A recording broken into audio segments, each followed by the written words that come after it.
So, hello, I'm Judy, and I'm wearing an original shirt with my original design on it. And there's two of me because I always have my back, and it says Cat's Deli. And this is Jerry. We've also brought along. It's funny. They said if you like it, put a ring on it. This one's way too big. All right. So, um, you know, it's interesting. We like to talk, and we like to talk about well, we're very nice people. We don't talk bad about anybody. We have nothing bad to say about anyone. It's a very nice. So, but we have had to struggle with various personalities who don't use smartphones and everything, and it's very interesting. And it provides very interesting challenges in our life. So, um, I have somebody who does not use a smartphone and I can't text the person, I can't send pictures, I can only talk. And so, like interesting things like uh when he needs like to look up something or to have a phone number, I have to find a way to do it. And also I try to send him postcards with interesting information because it's hard for him. So my funnier cohort here is going to tell you a little bit of stories from his side of the story. Okay, so more recently, he's been dealing with a pain doctor that really, as he put it, committed whatever malpractice on him. So he's been asking me and my mother to find him another doctor. She didn't exactly want to do it. I took my time out. Somehow I lucked out. I found one better. He likes him. He's really giving a lot of praises. Hopefully he gets whatever he needs to get done so he could stop being depressed. And he has a pain in his leg, but he's a pain in our butts. So the thing is, um, as an example, he needed to find a way to show that he was alive. So on the hottest day in the summer, during like 100-degree heat wave, he had Jerry hand deliver uh, some kind of letter for him to a consulate at the United Nations. And but then we figured out that he could actually have a video call because not everybody goes and hand delivers things. But Jerry had an interesting experience having to go make these trips. Jerry, you want to tell your side of the story? One very significant one, I might add. So, you want to talk about running like a chicken without a head. And, for me, running around a head without a head is actually pretty ironic since I do have a big brain. Okay. I had to take myself on an E train all the way to the last stop.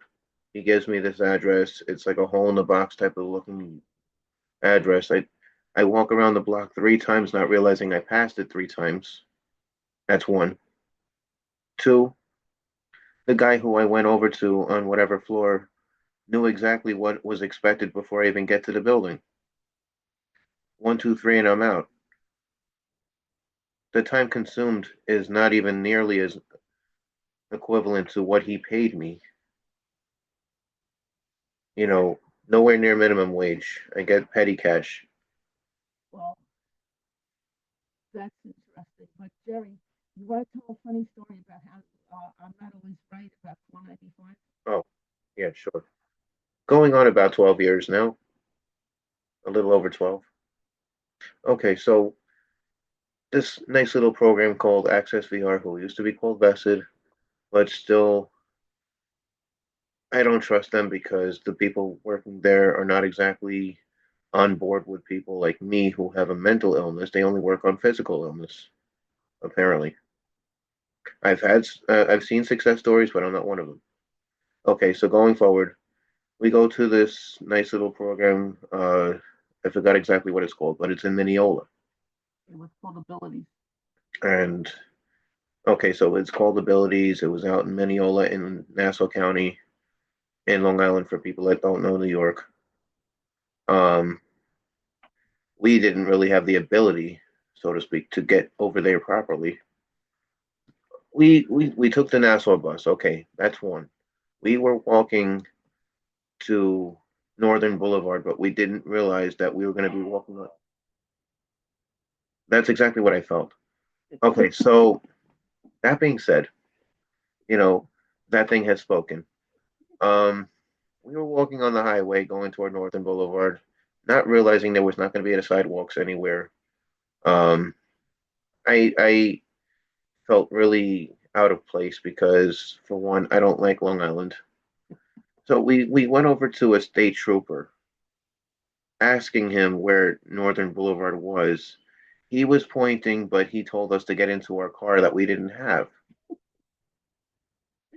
And so he pointed, saying a few blocks that way, but looking at us like we're ridiculously stupid. You know, do we look stupid to you? Okay, so ever since then, e- exactly, ever since then, we've had this inside joke where if I outsmart her, I should have had a shirt that says I'm with stupid sometimes. Exactly. If I had a shirt that says I'm with stupid, that would be the reaction I'd be getting in my brain. So, inside joke here, and not that kind of inside. There's a we were on the I-495, and for the last 12 years, if I outsmart her, she says the 495, which is, you were right, I was wrong, meaning I was right and she was wrong, not to get it twisted or confused. So to make this speech any less complicated than it already was, because the activity was more complicated than what I'm actually saying, give or take. There's a lot of things that I've actually been 495 to on. And half the time she doesn't even get that number right because she says 485, which is mid south. Well, tell everyone, um, we almost changed the lock to the door because we thought you lost the key and where we finally found it after 2 days. Oh, right, right, right. Let me explain that one. You want to talk about a typical 495 here. I woke up one day thinking that I lost my key. It was based on an argument that we shouldn't have had, but whatever.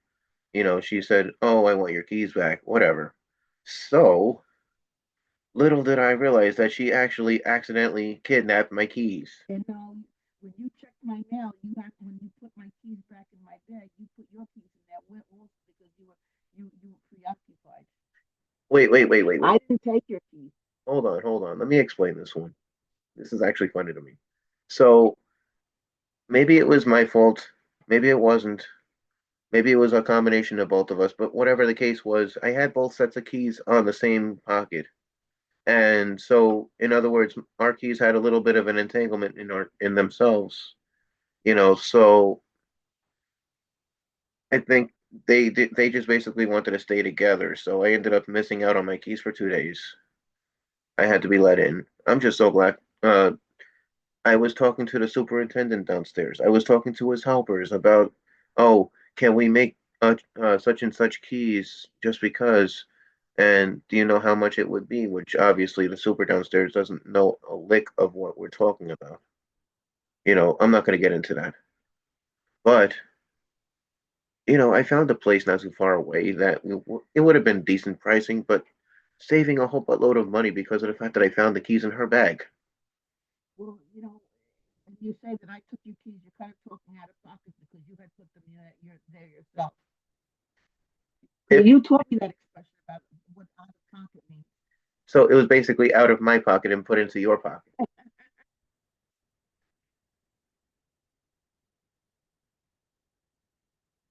Exactly. The fart has spoken. Oh, and do you like my little ring talking about it? Didn't ask you. Mean dog. So while you're at it, think of any other funny tidbits. Oh. Um, tidbits and then bits on tids. Wait, no, we stop. Oh, wait. I'm thinking here. Wood burning. That doesn't sound like wood burning. Not by any means.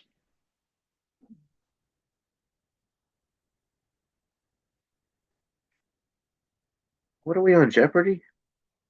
Okay. But don't put me in. I wonder about her sometimes. I wonder about me all the time. Well, can I mention about the fact that you know, you want to talk about 495? I have a good one. Ever since I fought her to get a smartphone, she's been addicted to it and actually thanks me every single day. It's true. And then, the aforementioned earlier about the said people that really don't think they deserve to, well, I shouldn't say deserve to. They don't think they need to learn about technology because they say they're too old. One of them says, "Oh no, he can't use it because his hands shake too much. They have voice activation, so you don't have to type buttons." It's true. And for the other one who basically lost her mind, they have phone abilities for that too.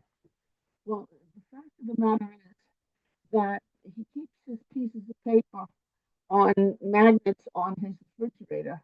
And then he had a panic because he lost his pieces of paper and he lost the phone numbers and he lost his mind.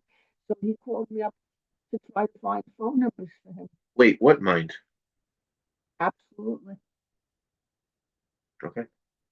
So Um, did I mention about the fact that there was one time I went to both with both of them to the library. For anyone who's not aware, the libraries are almost obsolete at this point because nobody reads books anymore. They don't even know what a book is in this generation. So everything's all on technology. So going to it, we went to the library. I don't remember how long ago. It was, maybe 5, 6 something years ago. And, they want to go and learn how to use a computer. One of them already knows how to use the keyboard because they had actually been using a typewriter prior to this. So at least she knows where the keys are. This one, on the other hand, couldn't figure out the keys for the life of him. He was complaining it wasn't in alphabetical order. that's funny. And, you know, I don't know what to react on. The fact that she actually knew what she was doing, or the fact that he was trying to get it in alphabetical order first. It's true. And this is probably the reason why maybe it wouldn't be a good idea for getting him a smartphone because he wouldn't be too smart to use it.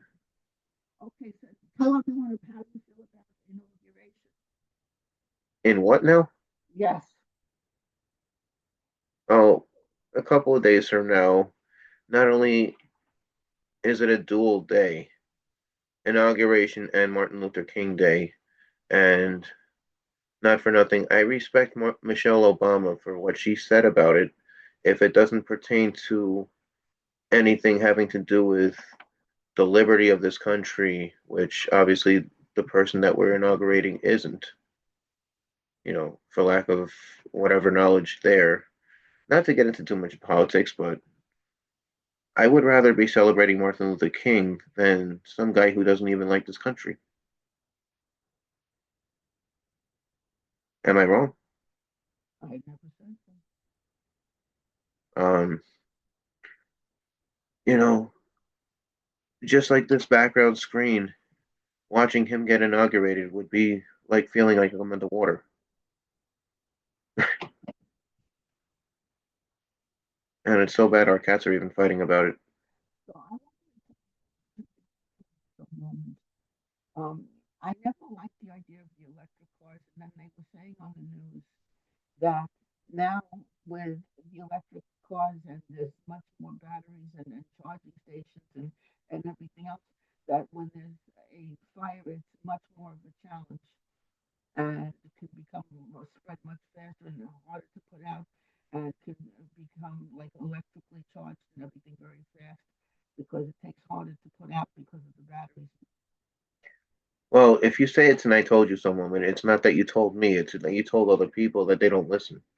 Um, I've actually said this about the e-bikes, the e-scooters, the e-stupidity, and et cetera, the ETC and et cetera, it stands for electric tool company, whatever. The lack of tools to, get their gears and their brain working.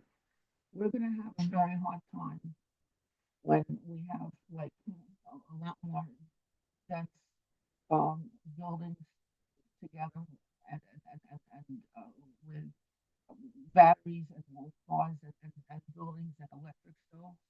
We're setting ourselves up for like a real catastrophe. I'm just saying. Can we say that the Jetsons predicted some of this? Well, you know, it's what it is. And it's disgusting. It's okay. Not for nothing, but if Elon Musk has anything to say about his whole electric tragedy of a, a, a creation that he shouldn't have created, the Tesla, the new tank that they've had, which looks like a fourth grader's trash can gone to life, or a car that I drew years ago that actually became a thing, which I didn't expect it to become real. Elon Musk has the brain of a kid. So I just want to wrap this up. It's a small world after all. It's It's a a small small world world after after all. all. It's It's a a small small world world after after all. all. It's a small, small world. Mickey, come along. Bye. Toodles.